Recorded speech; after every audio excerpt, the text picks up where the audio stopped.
Alright, am I good, guys?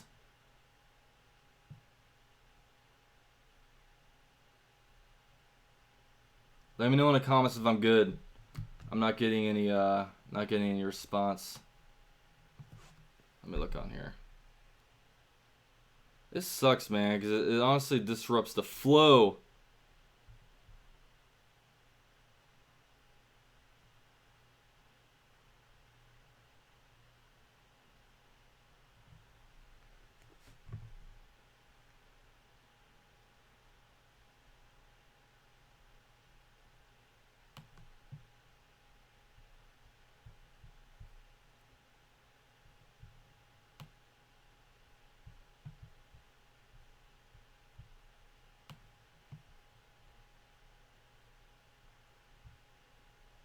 What the hell? Alright, am I good? Alright, cool. Alright, I'm good. Sorry, guys. I don't know why it's not. I can see the chat over here. Alright, cool. Sorry about that, guys. Drives me nuts. Hopefully it doesn't happen again. But anyways, now this is gonna be condensed into 2 videos, whatever. I'm still gonna go at it though. So yeah, what the hell was I talking about? Oh yeah, Josh Allen. Josh Allen has been huge for us this year, man. I've loved Josh Allen, and I mean he's a huge piece going forward, and hopefully, and the cool thing about defensive ends is that they get so much better, literally from year 1 to year 2. So he's seriously got so much, so much he can turn into, and I mean it's gonna be awesome. Hold on, I'm gonna update my links real quick because obviously it took a shit on me. Boom, boom, boom. Let's see if I can do it over here too. All right, so I think I got it good. Sorry about that, guys. Okay.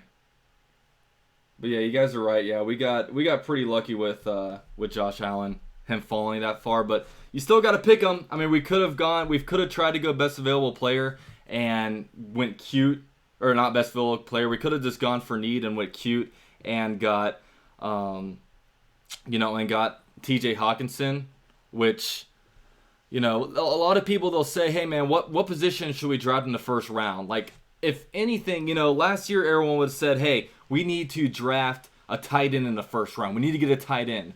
But, in the first round, like, no one would have said get defensive end because no one would thought Josh Allen fell there. That's what we need to do, man. Keep drafting best available player, and your franchise is going to be set. You're gonna have your franchise right in the right spot. So, let's see. Let's go stream now. Alright. So next, let me just make sure I'm live. Alright, cool. I'm back now. Alright. So next thing I want to get into is the front office. Like, after seeing the performance of last game, man, we've got to cut everybody. I mean, cut everybody. I mean, get rid of everybody in the front office, from Tom Coughlin to Dave Caldwell to Doug Marrone. All of them need to go. You know what I'm saying? And you look at it, and we'll start off with Doug Marrone. Doug Marrone, 2017, went 10-6, went to the AFC Championship game. I will always be so appreciative for Doug Marrone and what he brought to us in 2017. That was just an awesome year. One of the most fun years in my, it was the funnest year in my Jaguar career. The Rim, why do you say that? He says, careful, you said the stream may go down again. Yeah, I don't know how to fix it, so I guess I'll just keep running with it.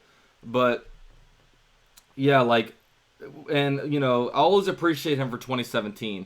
But then, 2018 goes 5-11. There were a lot of excuses. Quarterback play was bad. Our whole entire offensive line was injured. We were just getting injured everywhere. You could give that excuse, but say, okay, 2019 is here. Let's give him this year. But this year we haven't even been all that injured. I know we've got some spot injured. The nose tackle Marcel Dars was a huge blow. You've also had like the tight end position has been super injured, but every team in the NFL gets injured. And our offensive line has been healthy. It's there's no excuse. And like right at this point, man, like I really think that the Jaguars will probably finish the season, at the end of the year 2-4 these next six games, and that brings you to 6-10. That's another double-digit losing season. So time to get him out of here. And along with Tom Coughlin, I understood and I liked the hire in 2017 to bring him in because we were undisciplined. We needed somebody to come in and change the culture and, bring in a winner to the organization. That's what we did. We did that. But now you look at it, man, the culture seems to be going in the wrong direction. The wrong direction. Just 2 years ago, we had 2 All-Pros on a team with Jalen Ramsey and Telvin Smith.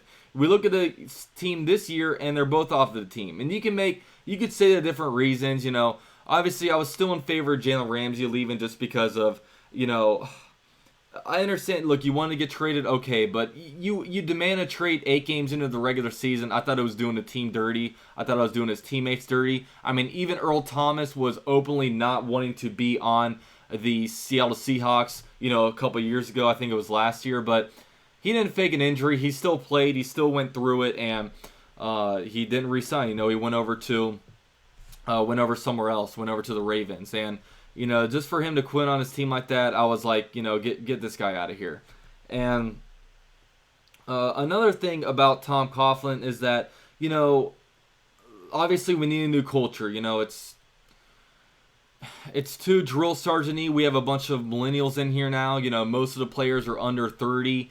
And, really with the team, you need to have a few good veterans that are good leaders, Calais Campbell. I mean, not every team's going to have a Calais Campbell, but you would like to have a Calais Campbell. You need some other leaders, like Yannick Ngakoue is a really good leader. Even Avery Jones is a really good leader, and and stuff like that. Like, you need different leaders on a team like that.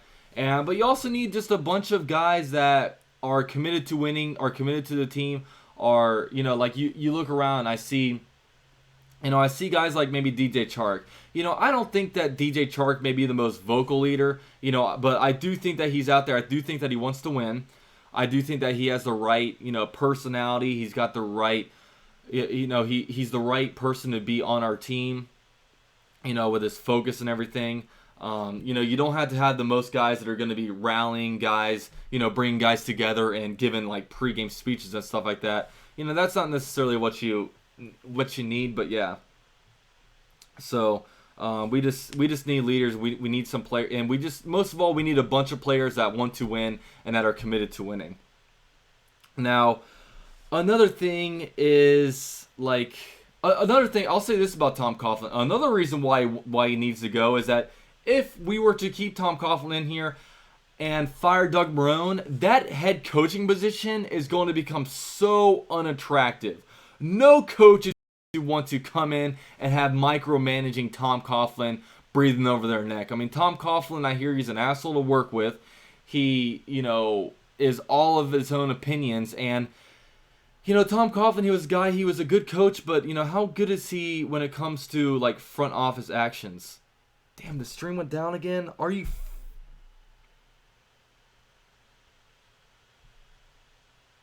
we back? Dude, I don't know what is going on with this. My internet is fully connected. But yeah, we're back. All right.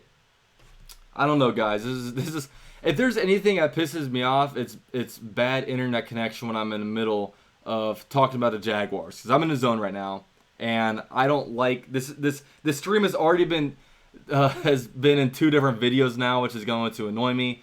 But whatever.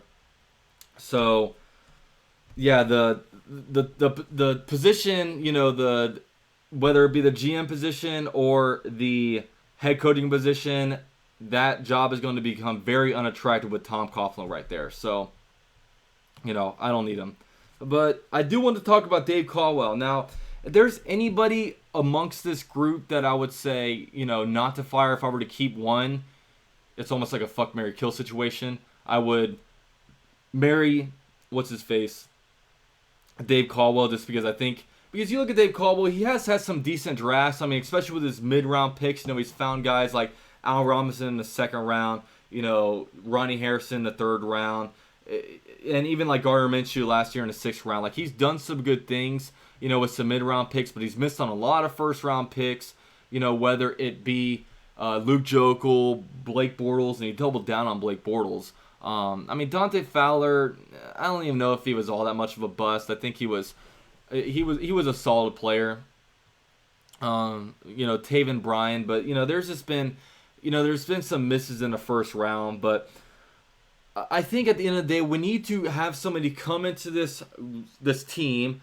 We need a fresh, new, front office to be able to look at this roster from an objective standpoint and figure out what we need to do with it. They need to come in here and don't look at players for where they were drafted. Look at players for how they are on tape and figure out what you need to do with them. That's exactly what we need to do. You know what I'm saying? We need to have somebody come in here with an objective view and figure out what the hell to do with it. And, one big fault with Dave Caldwell, his biggest fault, I would say, is the tunnel vision when it comes to the quarterback position. In 2017, the Chicago Bears set a pick for us and went ahead and drafted Mitchell Trubisky at number 2. So we couldn't have even wasted that pick with drafting Mitchell Trubisky at number 2. When the number 4 overall pick came up, we drafted Leonard Fournette when both Deshaun Watson and Pat Mahomes were available right there. Ouch. That hurts. And in 2018, a lot of the Jaguar fans wanted to do this, but Lamar Jackson was available at pick number 29, and we drafted Taven Bryan. And Lamar Jackson right now is looking like an MVP. Hell, just last year, Patrick Mahomes was his MVP. Now, I will say this. Patrick Mahomes and Lamar Jackson would not be as good on the Jaguars right now as they would be on their own respective teams, because the Chiefs and Ravens are both winning organizations. Hell, the Chiefs, would go have first-round buys with, Alex Smith at quarterback. You look over at the Ravens, and they were able to win a Super Bowl with Joe Flacco. They've been able to have a bunch of winning teams, and a lot of that has to do with the culture. Andy Reid is a great head coach. They draft really well. The Ravens are also a team that drafts really well, and they've got good coaching with John Harbaugh. And you almost look at us, and we're almost in you gotta respect the Ravens, because look at this, guys. They were essentially the same team as the Bengals. The Bengals were idling at quarterback with Andy Dalton. The Ravens were doing the same thing. They were idling at quarterback with Joe Flacco. But the Ravens actually go out and say, we need to upgrade from Joe Flacco. We're tired of Joe Average. We're going to go and draft Lamar Jackson. And they do that, and then 2 years later, it's paying big dividends. You even look over on the Kansas City Chiefs. They had Alex Smith, a above average quarterback, but he wasn't good enough. He was not great enough. So what do? They trade away a first round pick to move up to draft Patrick Mahomes. The Jaguars sit here content with playing great defense and having a good run game. And that was why our window to win was so short. Our window to win with our great defense was extremely tough, because our defense was loaded with a bunch of free agent signings from 2017. In 2017, some of the guys that we had, were Deshaun Gibson, Barry Church, AJ Boye, Marcel Darius, Calais Campbell. All of those guys were free agent acquisitions. You know what I'm saying? A lot of good guys aren't on the team. You know what I mean? That's why it's so big to be able to draft well, so you can replace that talent. And we also want to have a run game. Our run game sucks right now. It is so bad, and we need to.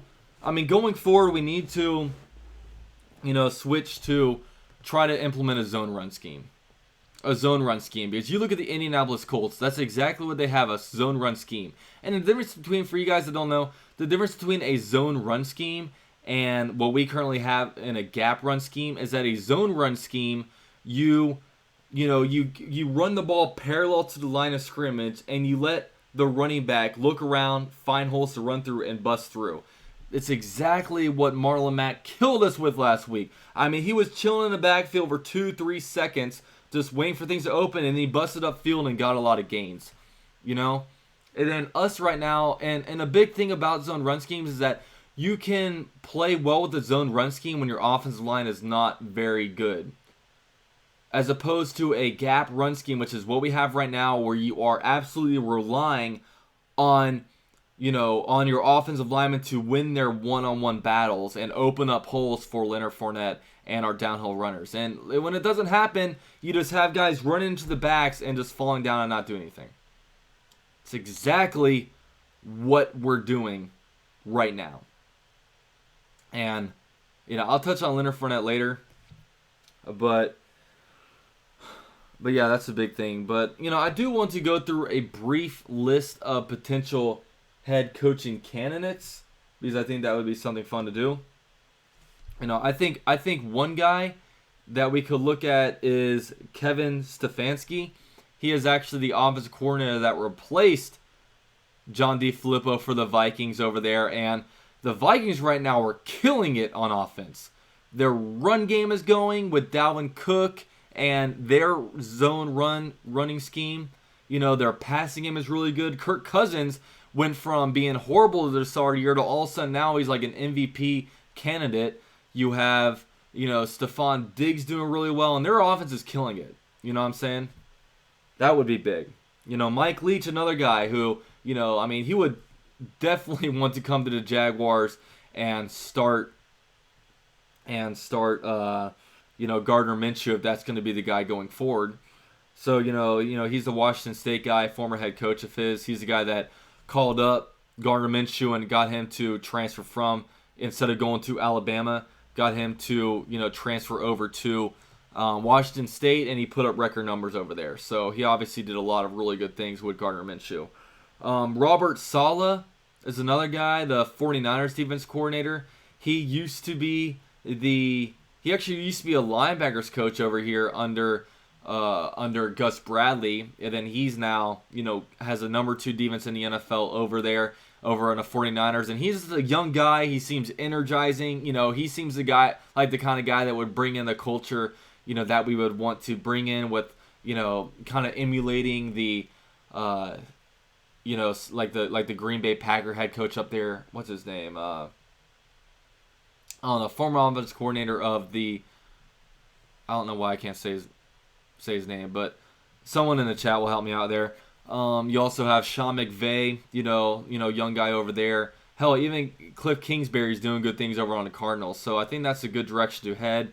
Bring a young, exciting guy over there, to do crazy stuff for us. And I think that's what we need. Also, a name that's going to be thrown around there, and a guy that's currently not coaching. Yeah, thanks, Jack's Frenzy, Matt LaFleur. He's doing good things up in Green Bay, obviously. And, one guy that's sitting out this year coaching but has made it known that he will want to be a coach, next year is Mike McCarthy. I know things fell through with him last year or a couple years ago with the Green Bay Packers, where he almost kind of, threw him down under. But, he's kind of a name out there. He's had some good teams. He's been able to draft teams well. So, we'll see. And another random guy, total home run shot, or total just throwing it out there. The guy is old, but why not the LSU offense coordinator, Steve Edsminger? I mean, the freaking LSU offense right now is insane, and I've never seen it so good. He's got Joe Burrow playing at a really good level, and he is just absolutely killing it over there. So, you never know. Could be a guy that I would potentially look at, even though he's kind of old, 60 years old, but just a random name to throw out there, because why not? Why not just throw out names out there? But I feel good the Jaguars this year. I want to, I almost like, that's one reason, like when I look back and think about the Gus Bradley hire, I'm not going to shame that hire, because we were just trying to hit it higher out of the park. We were trying to do something interesting and new and hire a new guy to come in here and, see how he does as a head coach. That's one thing about hiring a guy like that that's never been a head coach. It's super boom or bust. And, like if you hire a guy like, Kyle Shanahan, that's boom or bust. It could go over either way, but that totally hit it out of the park. Or if you hire a guy like Gus Bradley, it's boom or bust. And that was obviously bust. We did not do very good under him. But, I would rather go that route at this point than hiring a former head coach, rather than hiring like a Mike McCarthy, or come in here and hire like, if Ron Rivera gets fired, or, hell, I could so see the Jaguars going out and hiring like Dan Quinn or something like that. Like, I don't want any of these guys. Let's hire someone with fresh blood. Let's hire somebody that hasn't done it before. And I don't know. That's one way I'd want to go. I see some people throwing out some names. Urban Meyer. I mean, why not? I would. I mean, if Urban Meyer actually got the job, I actually might be kind of excited, just because everyone says his offense isn't going to be able to translate. Why not? I mean, the NFL is going very, very spread. I don't see why not. I don't see why he wouldn't.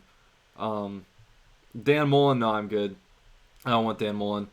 Let's see some other guys that people are. Peyton Manning, no, I don't think about that. Marvin Lewis, he'd be interesting. It'd be kind of a boring hire in my opinion. But yeah, those are just some names that I kind of throw out there. But some things I do want to talk about when it comes to personnel issues. Let's talk about some players. But before I do that, guys, if you guys haven't bought a shirt yet, man, I've got some merch available. UCF Jaguar merch. I have these available down in the description box. They're really good quality. I'm trying to see if anyone in the comment section that I can... I don't recognize anyone in the comment section that's bought one, but they can definitely attest that these are really good quality shirts. They're $25. It's the best way to support my channel if you guys, want to do so. And with every shirt purchase, I do sign. Yeah, Charlie Boy is one person that has bought a shirt from me. Everything comes with a UCF Jaguar autograph 4x6. Who knows? I mean, if you guys want them, they're there. If not, then you guys just throw it away, because you're still getting one anyway. But yeah, Charlie Boy can attest. They're definitely good shirts. The rim, I do not have long sleeve shirts. I just have a bunch of short sleeve shirts. I have sizes from small to 2XL available. So, if you guys are interested in that and helping support the channel, the link to those shirts are down below. But anyway, shameless plug is over. Actually, another shameless plug. If you guys aren't already, man, follow me on Twitter. Follow me on Instagram. All of those links are down below. I'm very active on both of those platforms, and definitely come by. Hit me with a follow, and it'll be good times. I promise you guys. But anyway, so let's talk about personnel, guys. Let's talk about personnel. Yannick Ngakoue, gotta sign this guy.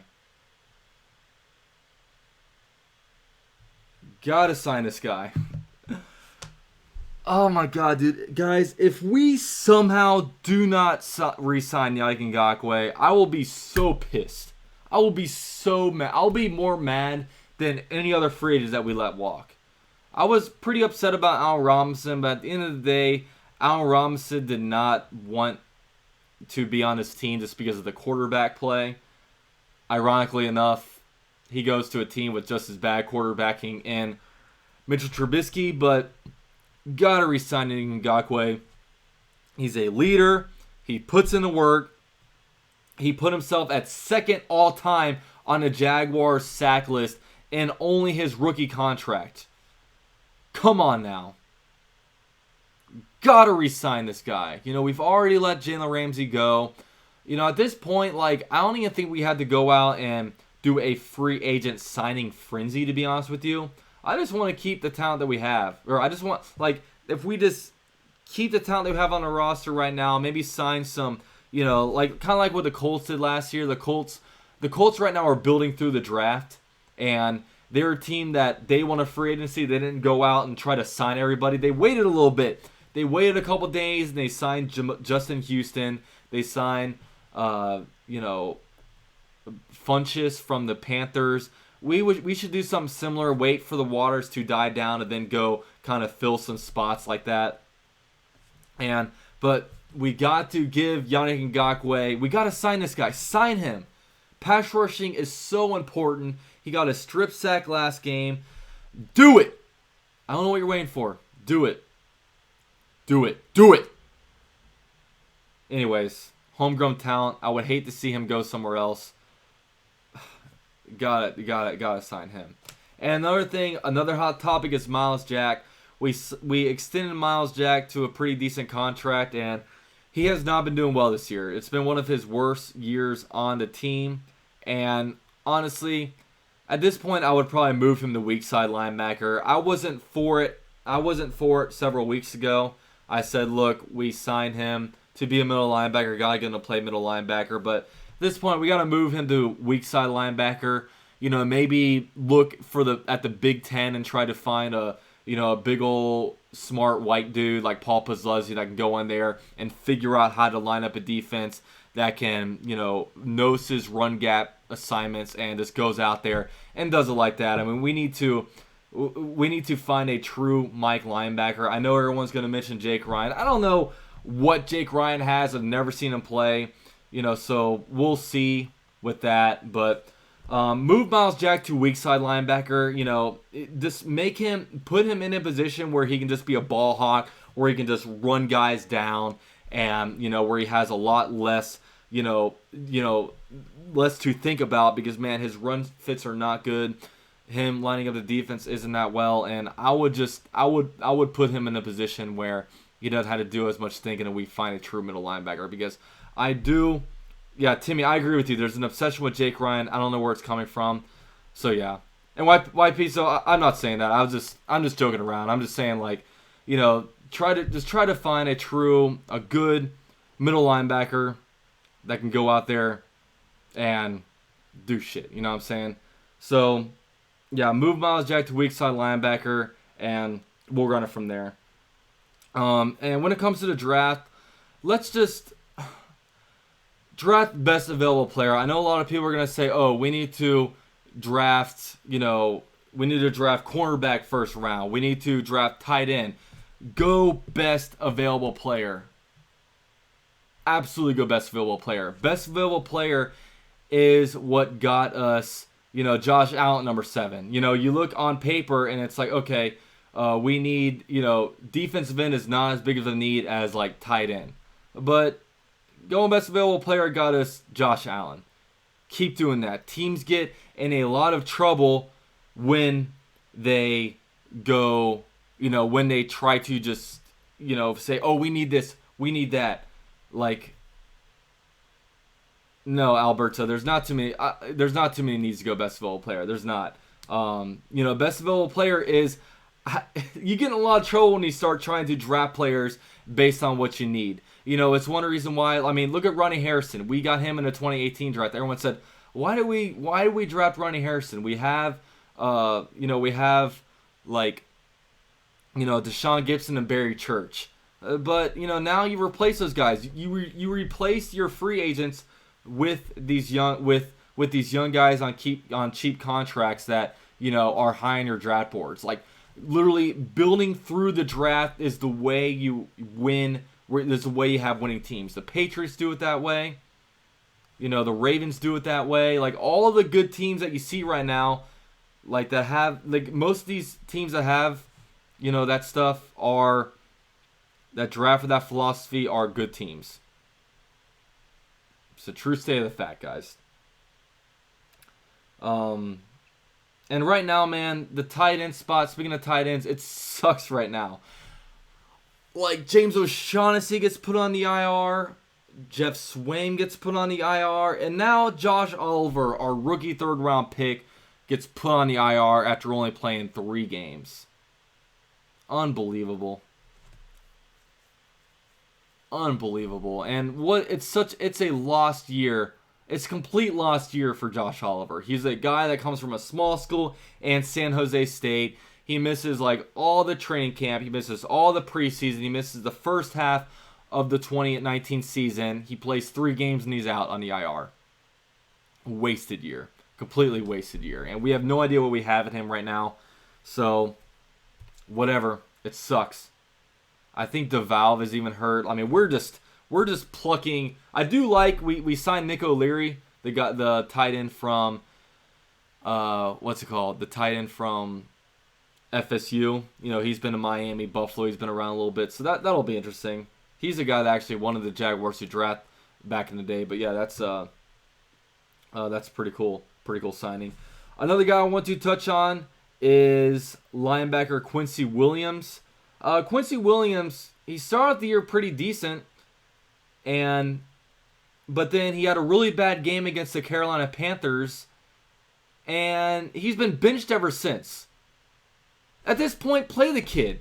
He was a third-round pick. We're pretty much, I guess we're still in it, and if we go 6-0 or 10-6, but come on. We're not going 10-6, let's be real. Especially after the last 2 things. But Quincy Williams, play the kid. He was a third-round pick. Let's see what he has at the weak side linebacker spot. What are we getting out of him playing Najee good? Come on. Play Quincy Williams. I want to see what the kid has. He's been pretty decent. He was doing well. Even CBS Sports, for the time that he was in there, they at one point had them in the top 25 rookie list. And the Jaguars have stopped playing him. Let's see. Let's get him some playing time. Let's see what we have in him. And, for one bad game, we've kept him benched way too long. I've seen this team have some horrible quarterback play and wait to bench them. You know what I'm saying?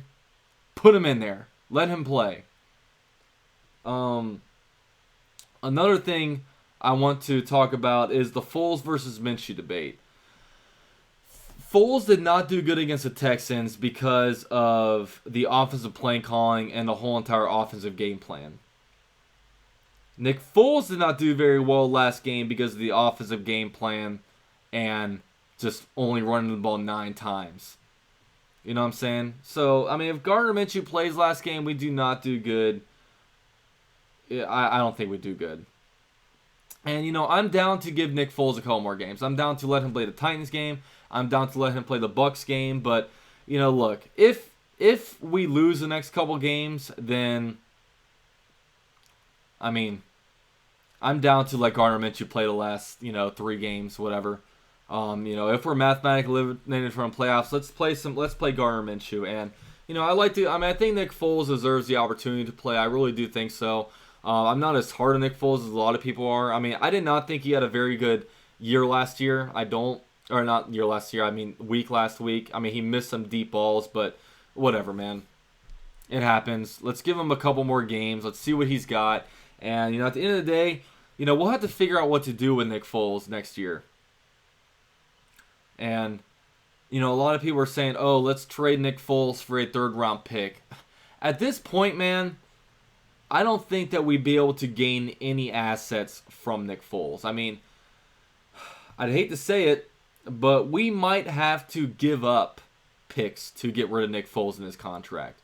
A couple years ago, the Texans signed Brock Osweiler to a huge deal.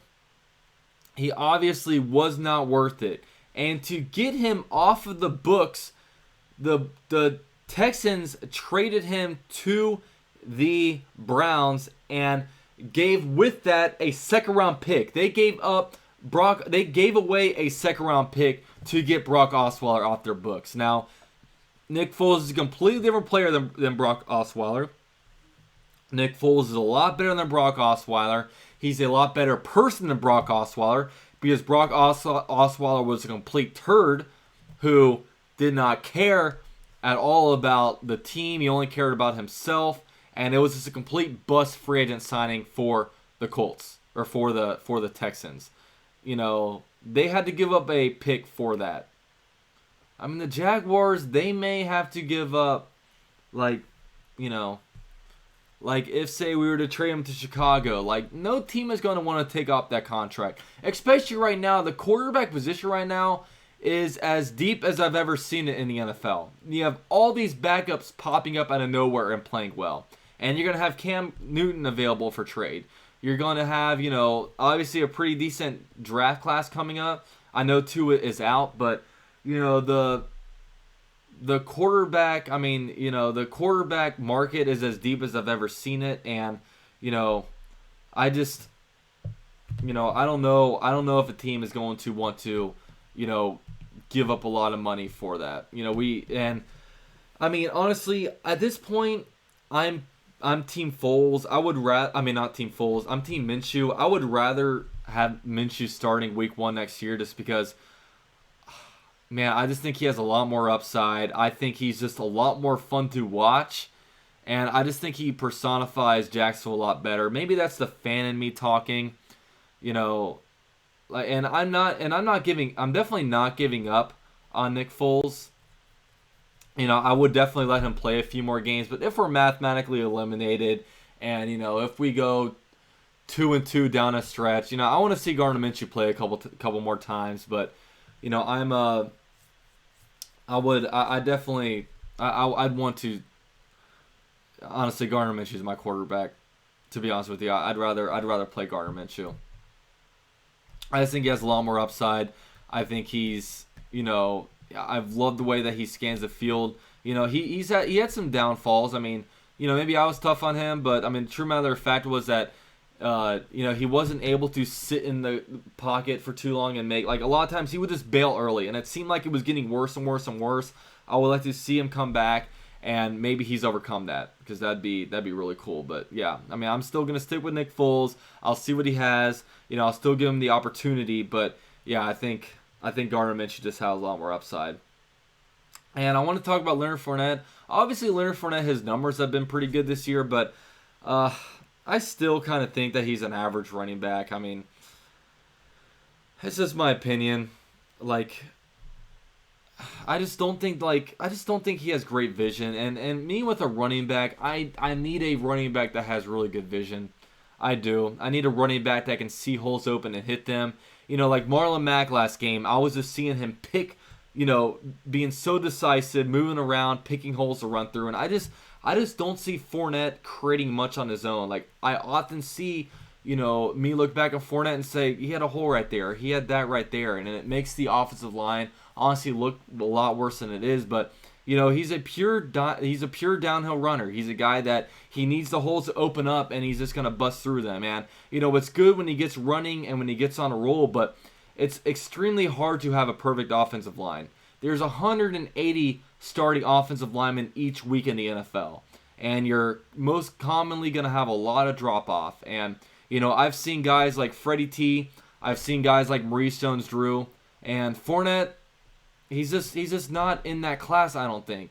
You know, he obviously, his numbers are really good, but he's also leading the NFL in carries right now. And it's just my opinion, guys. I just don't think he's elite. I just don't. I'm sorry, I don't. I get a lot of heat for that, you know. I get a lot of heat from that, and, you know, he's a fun personality and stuff like that, but, you know, I like to get a running back that has really good vision. Honestly, a guy that's low to the ground. I mean, look at the way Christian McCaffrey is built, and even Saquon Barkley. They're both shorter guys, but with being shorter, you have a lot better balance. You're a lot more slippery. You can kind of slip through guys a lot easier than if you're, you know, big and muscular running through the holes. Because nowadays, I mean, you're not running through 180-pound college defensive backs. You know, these guys know how to tackle. You know, Leonard Fournette, if he catches the guy off balance, he can, he can slip these tackles. But, oftentimes if a defensive back is able to sit there, and if he's able to, like concentrate on getting the tackle, they're going to get the tackle. And he just doesn't make enough people miss, in my opinion. Like his 5th-year option, we're going to have to make a decision on that this offseason. I wouldn't pick it up. I just don't think it's worth it. You can find good running backs in the 3rd, 4th round. I mean, you can. And I would just pick a guy that's, I would pick like a 5'10", 5'11" running back that has really good vision, that's used to running in a zone run scheme, and that's what I would look for. That's just my opinion. I know I'm gonna get hate for that, but that's just what I would do. So next up, I have written down here, offensive line. With this offensive line, man, the only guy that I really feel comfortable moving forward with at this point is, right tackle Jawan Taylor. Our left tackle, Cam Robinson, he's going to be coming up on a contract year after this year, and I think we could potentially draft somebody to be better than him. I just don't see him being super dominant. And granted, I'm not going back and really.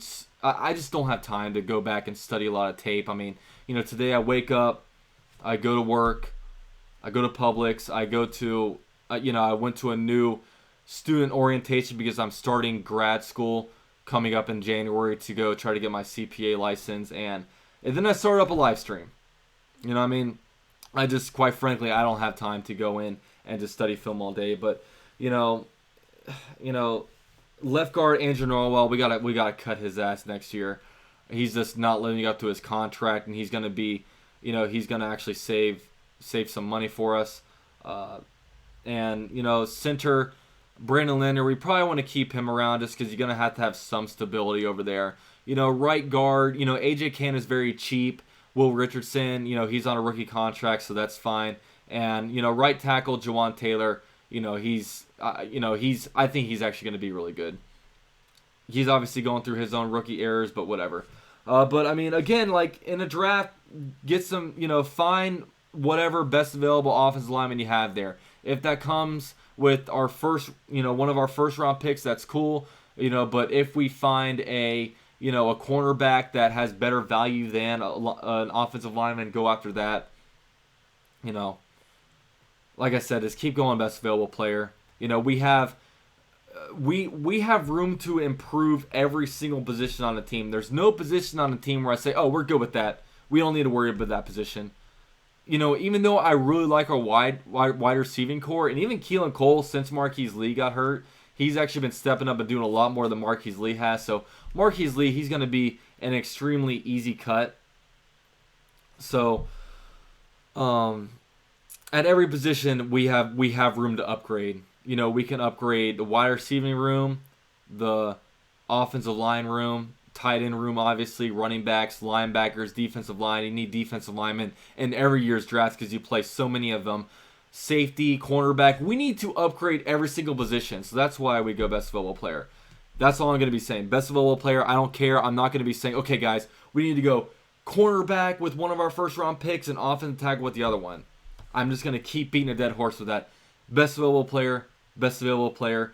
This year we tried to reach and get a tight end in the 3rd round because we really needed one, because we weren't able to get one in last year's draft and none of them fell to us in the first 2. So we get Josh Oliver, and I'm not going to give up on Josh Oliver because I about gave up almost. Actually, I shouldn't say that. I just didn't count DJ Chark as being really good, but because he didn't have a very good rookie year, but he showed out his second year, and he's on his way to be a 1,000-yard receiver after not doing anything his rookie year. So you never know. The same thing could happen to Josh Oliver, even though their college experience has been completely different. DJ Chark played in the SEC, while Josh Oliver played at San Jose State. I don't even know what conference they're in, but they play. I think that's the WAC, maybe. I don't know. But yeah, man, we have room to really upgrade everything. So with that said, I'll go ahead and answer some questions in the live chat. So go ahead and throw your questions down below, and I'll take the next 15 minutes to answer them. Teal Town says, DD is average on the other hand. We need to draft a solid number 2. Conley is a 3 or 4. Yeah. And with me, like, I think that I like our wide receiving group, but I think that we need to get, like, a player similar to, like, a Calvin Ridley. We need to get a really speedy dude that's a really good route runner that, you know, can get a lot of separation. Like, I think that's what we need. Like a Deshaun Jackson or a, you know, Calvin Ridley. A guy, you know, someone that's a really good route runner, get separation, speedy. Because we have some big dudes. You know, DJ Chark's a big old receiver. Chris Conley's a big old receiver. I think D.D. Westbrook is good, but, you know, I think that would really be good for us. Barry Butler says, love your show. Appreciate it, man. The Rim says, Oliver and Quincy Williams were studs against scrub pseudo high schoolers in college. Yeah, and it's ironic they were both third-round picks. So, you know, definitely need to get Quincy Williams some playing time. It's a shame we're not, but whatever. Barry says, fire and Tiger coaching and front office. Hell yeah.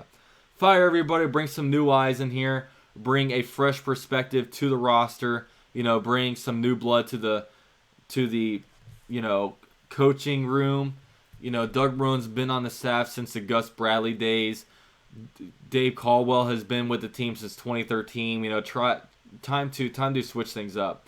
Plano Jag says, what about Dabo Swinney as head coach? I think Dabo Swinney's going to stick with college.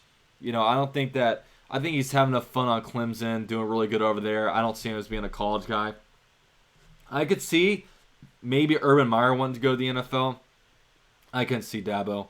And Dabo's making a lot of money at Clemson. King Isaac says, fire everybody. Bishop says, Jerry Jeudy would be perfect. Duck says, what do you think about Telvin Smith's situation? I think Telvin Smith will want to come back at some point because he's missing out on a lot of money. Will it be for the Jaguars? I don't know.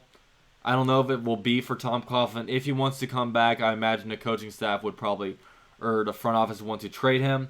But, you know, if we have a new front office in town, you know, from fresh blood, maybe he will come back and play for us. But the thing is, though, with Miles Jack not doing very well at middle linebacker, he may move to weak side linebacker. And then where would you put Telvin Smith? And even if Miles Jack does stay at middle linebacker and Telvin Smith comes back and plays weak side linebacker, that's a lot of money to pay to a couple of linebackers. It's a lot of money because both of them are on pretty decent deals. The Rim says Minshew looks sad on the bench. Yeah, Minshew was pissed about being benched. That's for sure. Phil says, is there any way we fire Coughlin and Marone but keep Caldwell? There's a chance. I mean, I honestly think that if you were to tell me that 2 out of the 3 are going to be fired, I would think that Dave Caldwell is the safest just because, I mean, he has drafted he's had some good draft picks. And it's scary because if we bring a new general manager in here, man, like, there have been some general managers that have just been horrible. I mean, look at the Jets. The Jets have had some horrible GMs. You know, even the Redskins have had some bad GMs. Like, you know, you bring a bad GM in here and it could really just drive the team down to the hill. I mean, we had Gene Smith just a few years ago. You know, we saw that roster completely turn to shit. So, you know, it's always scary. Cheyenne says, we need a proven tight end like Zach Ertz or someone on that level. Yeah. That's true. Easier. It's very, very hard, though. Very few elite tight ends in the NFL. It's probably the least. It's probably the position that has the least elite amount of players. Because what do you have? Kittle, Zach Ertz, Kelsey, maybe Hunter Henry. I don't know. But shout out to C. Skidzy with the $4 donation. He says, quick in and out. Duval. Appreciate that, Connor. Yeah, he's always in here. He'll probably watch this back. We'll see. Jag fan says, who would be your first pick in the next draft? I'll be honest with you, I haven't studied too much of the draft prospects. Once the season's over, I'll kind of look into all that. But yeah, Jason Martineau says, Never forget the Carlos Hyde trade and Bortles extension. Yep. That Bortles extension was the death of us. It really was. Was not good. We're paying for it. Brian says, why can't we develop a winning culture here? Your thoughts? Well, because we haven't had the right coaches. The culture isn't right. I don't know. It's so hard. That's the main thing. We gotta have stability. We gotta have good. I mean, we have actually had stability. We've had the same guys kind of sticking around, but God, it'd be so much more fun doing this, guys, if we were winning. When my first year making videos was in 2017. That was so much fun. I was doing preview videos of playoff games. The Jags were winning. Everybody was so happy with each other. I wasn't having people bickering in my comment section. I'm not having people tell me that I'm an idiot for different takes. Twitter is more fun when we're winning. Shad Khan is nicer to the fans when we're winning. It's just, Plano Jags says, I wish Tony Khan was more interested in making the Jags great instead of fake wrestlers and tights. Yeah, he's definitely invested in the and all that.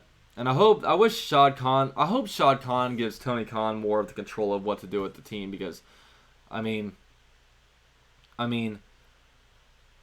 Shad Khan, I don't like with Shad Khan, he's done great for the business. For on the business end of the Jaguars, he's been freaking awesome. But he just hasn't put the right leaders in place, and I hope Tony Khan can control a little bit more of that. Jada says, what do you think the Jags will draft for the first round picks? Best available player. Homie with the hoodie says, what up UCF? Love y'all boy Chark. He's a god in fantasy. He is, man. Love DJ Chark. Super Gamer says, do you think the Jags will keep O'Shaughnessy? He was doing pretty good. What do you think? Oh yeah, they'll keep him. He's on a really cheap rookie deal, so we'll keep him. Kimna says, do you think we will play like a college team? I don't know what that means. Josh Burns just bought a shirt. Hey, shout out to Josh Burns. Appreciate that, man. And guys, if you want one of these shirts, they're very good quality. It's the link to those are down below, and with that you get a UCF Jaguar autograph 4x6. So it's definitely a really good way to support the channel. The shirts, they're really good quality. I made sure to invest in good quality, and I think you guys will really like it. LLV says, hey UCF, do you play fantasy football? I do. I say I enjoy fantasy football, but I also hate fantasy football because it can be very stressful. Plano says, Caldwell can't draft a good O-line, quarterback, or running back in the early rounds. Yeah. And he got extremely lucky with Gardner Minshew. Extremely lucky. I will give him credit for drafting him, but he did get lucky. Like, he was just kind of throwing a flyer out there, and it got him. And, man, he's been really good. So, it goes to show, man, it's probably best to draft, like Tanner Lee, they drafted him based off his body type. He wasn't even all that good in college. And they draft Gardner Minshew based on the success he had in college, and it's been really good. David says, do you think we can win Sunday? We haven't won in Tennessee since 2013. I guess we can win, but I think we can win. Hell no. With the way we're playing against the run, with the way what Marlon Mack did to us, God, Derrick Henry is going to plow through us. Not going to be fun. Not going to... I don't know, I'm scared. But man, if we go 1-5 the rest of the year, I want that one win to be against Tennessee. If we can sweep Tennessee, then all will be well with this season, and we can move on, get rid of everybody, and start fresh. Jonathan Burns, I remember your first video was Doug Marrone hiring. It was. My very first video on YouTube was after the Jaguars hired Doug Marrone. It's been a hell of a ride since then, guys. At least I didn't start in 2018. Because I can show people, guys, I'm not a bandwagon. I started before the Jaguars ever had their run. I started after a 3-13 season. Plano says, I don't think Caldwell drafted Minshew. I think it was a lower scout who probably went to... Yeah, that's with those later guys, it's the area scouts. We had a scout up in the Northwest that banged the drum for him, and, that's what they went with. So, yeah, give credit to that scout. The Rim says, we have a shot. Their quarterback is Ryan Tannehill after all. Yeah, that's true. Brian says Avery Jones isn't having a good season either. Yeah, he's been all right. It's hurt though, having Marcel Darius out. That's for sure. Charlie Boy says Ryan Tannenbaum has been going off. Who's Ryan Tannenbaum? I don't know if I know who that is. AJ says, do you think Doug Marrone should be fired? Absolutely. Teal Town says we better not go 1-5 LMAO. Definitely fine with sweeping Tennessee. I don't even care at this point. I mean, I just want to beat Tennessee, but I don't care if we win games at this point. I mean, I'll be honest with you guys. I really don't give a shit. I'll still be, I'll be at the Buccaneers game in 2 weeks. But, if we lose, I'll be like, all right, whatever. We lost. Cool. Better draft pick, whatever. Just fire everybody. Becoming numb to losing. Candace says, you should be an NFL announcer. Maybe I should. Duck says, my dad's a Titans fan. It's kind of awkward. Oof. That's rough. Hopefully you never had to wear any Tennessee merch growing up. But guys, I'll probably be live for another 5 minutes. So yeah. Jack fan says, yeah, same. Going in with low expectations. Dude, every year I go into the season expecting the worst and hoping for the best. So I do. So I don't get too beat up. You know what I'm saying? I just want to win, man. 2017 was so much fun when we were winning. It was so much fun. Mondays are better. You look forward to the next Sunday, but, we just have losing football. We have a losing team. Shad Khan asked why we don't have butts and seats. We would be selling out if we were good, but when I go out to the Chiefs game week 1, I sit in 105-degree heat and we suck. It's not fun. When I go to the New Orleans Saints game, we put up 9 points offensively in the damn heat. It's not fun. And those are my memories. Most of my memories of Jag games are going out there and getting extremely hot, watching us lose games, and driving 2.5 hours back to Orlando, sunburnt, with a headache, and pissed off after a Jags loss. You know what I'm saying? Derek says Chiefs fans took over last stadium. They did. They had a lot more to cheer about than we did. Jack fan side, Byron Leftwich may be getting the head gig. I want an offensive head coach and a great D coordinator. We'll see. We will see. Phoenix says, he said, do you think that Mike Leach will be interested in coaching with Gardner Minshew again? Oh, yeah. Definitely think so. Debo says, 2017 was fun because we had Deshaun Gibson, Fowler Jr., Telvin Smith. Yeah, dude. And now, from that group, from Deshaun Gibson, Barry Church, Aaron Colvin, Jalen Ramsey, A.J. Boye group, only A.J. Boye is left, which is crazy. Vic says, how about them Ravens? Ravens are good, man. Ravens are very good.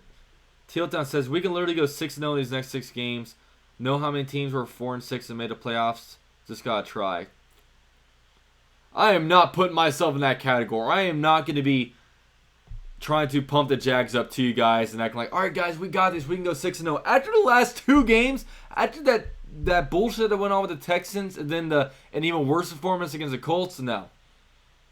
We're not beating any teams with like that. We ain't beating any teams like that. We could go 6-0. I mean, we could, but we're probably not going to. And I'm not going to be leading that sunshines and rainbows hype train. I'm sorry. I'm not going to do that. Jonathan says, Jags would be the type of team to get a punter in the first round. Yeah. Lonesome says, sup, dude? How are you this evening? Why can't we stop a nosebleed? I don't know, man. I don't know. Curtis says, bench Foles and let Minshew finish the season. I'll give Foles a few more games, but if we're mathematically eliminated, I'm just I would have played Minshew. See, Skizzy, honestly, man, even if we don't make the playoffs, even if we do make the playoffs, the Jags are most likely to pull out. Yeah, that's what I'm saying. Like, if we get in the playoffs, I don't see us beating the Patriots, Ravens, any of these teams. Just don't see it happening. Doug says, we played tag with Marlon Mack. Yeah, we did. Debo says, do you notice we win 2 games and lose 2 games? Yeah, we do. So we're on pace to win 2 more games, baby. 6-6. But yeah, I'm probably going to go ahead and sign off, guys. Thanks, everybody, for joining. Unfortunately, this podcast has been plucked into 2 different things, so whatever. I'll get some last shout-outs. Victor Truth, Alina's dad, Kev B, Jack Fan, 1324, Duck, Jason Martineau, KL10, Teal Town, Super Gamer, Jonathan, Jason, Derek, Josh Burns, Charlie Boy, Brian, The Rim. And yeah, guys, if you guys support, buy a shirt down in the description. Also, like the stream if you guys haven't already. And yeah, thanks for joining. Go Jags. I'll see you next time.